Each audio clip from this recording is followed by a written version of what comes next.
வாங்க, எப்படி இருக்கிறீங்க? நல்லா இருக்கிறீங்களா? இன்றைக்கி அஸ்வினி சீக்ரெட் சமையலில் நம்ம பொரி வச்சு ஒரு வடை செய்ய போகிறோங்க. உளுந்த வடை மாதிரி நம்ம பொரியில் வடை செய்ய போகிறோம். அது எப்படி செய்கிறது பார்க்கலாமா?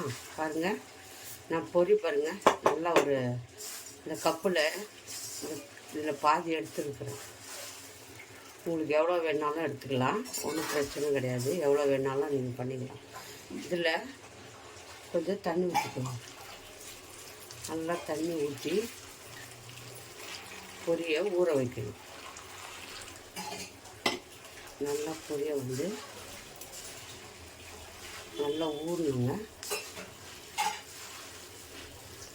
ஒரு 10 நிமிஷம் விட்டுடுங்க. நல்லா பொரி ஊறி 10 நிமிஷம் வேண்டாம், ஒரு 5 நிமிஷம் விடுங்க. நல்லா ஊறட்டும். பாருங்கள், பொரி ஊறிடுச்சு. பொரி வந்து ஊறிடுச்சு பாருங்கள். இதை நல்லா அப்படி புழிஞ்சிட்டு ஒரு மிக்ஸி ஜாரில் போட்டுக்கலாம். தண்ணி இல்லாமல் புழிஞ்சி ஒரு மிக்ஸி ஜாரில் போட்டுக்கோங்க. இதே மிக்ஸியில் ஒரு ஓட்டு ஓட்டின்னு வந்துடுங்க. ரொம்ப நைஸாக அரைக்கக்கூடாது, ஒன்றும் அதிகமாக அரைக்கணும். நல்லா தண்ணி இல்லாமல் புழிஞ்சுக்குவோம். பாருங்கள், மிக்ஸி ஜாரில் போட்டுக்கினேன். எல்லாம் புழிஞ்சிட்டு தண்ணி இல்லாமல் நம்ம இதில் போட்டு மிக்ஸியில் அடிச்சுன்னு வந்துடும். பாருங்கள், ஒரு அதே இப்போ பொரி ஊற வச்சுலையே அதே பாத்திரம் எடுத்துக்கோங்க. எடுத்துட்டு பாருங்கள், இந்த மாதிரி சுற்றிக்கோங்க. ரொம்ப கெட்டியாக இருக்கக்கூடாது, ரொம்ப நைஸாக அரைச்சிடாதுங்க. இந்த மாதிரி அப்போ தான் வந்து வடை செய்கிறதுக்கு நல்லா இருக்கும். பாருங்கள், அவ்வளோ பொறுக்கி இவ்வளோ தான் வந்திருக்கு. இதில் போட்டு பாருங்கள், அரிசி மாவு வந்து 2 கப்பு, ஒரே கப்பில் 3/4 கப்பு எடுத்துக்கிறேன், சின்ன கப்பில். அதே போட்டுக்கோங்க.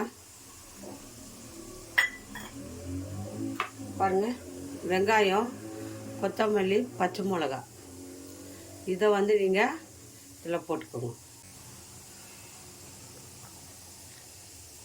நல்லா ஒரு பெரிய வெங்காயம் எடுத்து நல்லா நறுக்கி போட்டுக்கோங்க. ஒரு ஏற்கனவே உப்பு இருக்கும், உப்பு போட்டுக்காதுங்க. அப்படியே பிசைஞ்சுக்கோங்க. தண்ணியெல்லாம் ஊற்றாதுங்க. இதிலே ஈரப்பதம் இருக்கு இல்லையா, பொரியில் வெங்காயம் இருக்குது பாருங்கள். இந்த மாதிரி பிசைஞ்சுக்கணும்.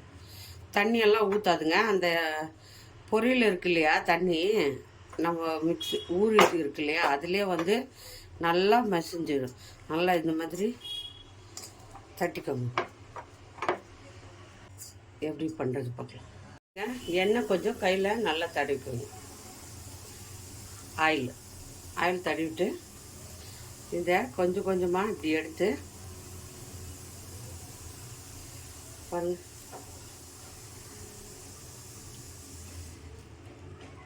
இந்த மாதிரி தட்டிக்கோங்க.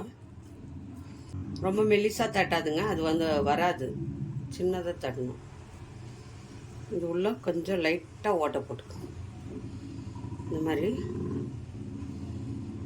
லைட்டாக அப்படி லைட்டாக எல்லாத்தையும் இந்த மாதிரி தட்டி வச்சுட்டு அப்புறம் எண்ணெய் காய வச்சு நம்ம சுட்டுக்கலாம். சரிங்களா? இந்த மாதிரி மெலிசாக போடாதுங்க, மெலிசாக வராது. ஏன்னா வெங்காயம் எல்லாம் வெளியே வந்துடும்.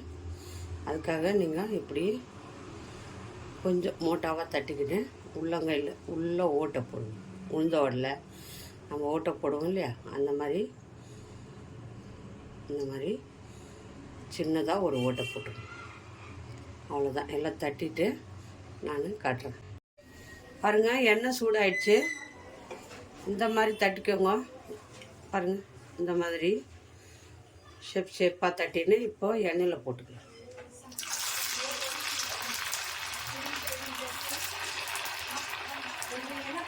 தட்டி வச்சுக்கின்னு போட்டுக்கோங்க. கொஞ்சம் மீடியமாக வச்சுக்கோங்க, ஹையில் வைக்காதுங்க. மீடியமாக வச்சுன்னு பாருங்கள். இந்த மாதிரி திருப்பி போடுங்க. பாருங்கள், என்ன சூப்பராக வந்துருக்கு. வடை நல்லா திருப்பி போட்டு இன்னும் கொஞ்சம் நேரம் வேக வைங்க. மீடியமாக வச்சுக்கோங்க, ஹையில் வைக்காதுங்க. பாருங்கள், நல்லா வந்து இந்த மாதிரி எண்ணெய்லாம் அடங்கின பிறகு எடுத்துக்கணும். பாருங்கள், எவ்வளோ சூப்பராக வந்துக்குது வடை. எல்லாத்தையும் அந்த மாதிரி போட்டு எடுத்துடலாம்.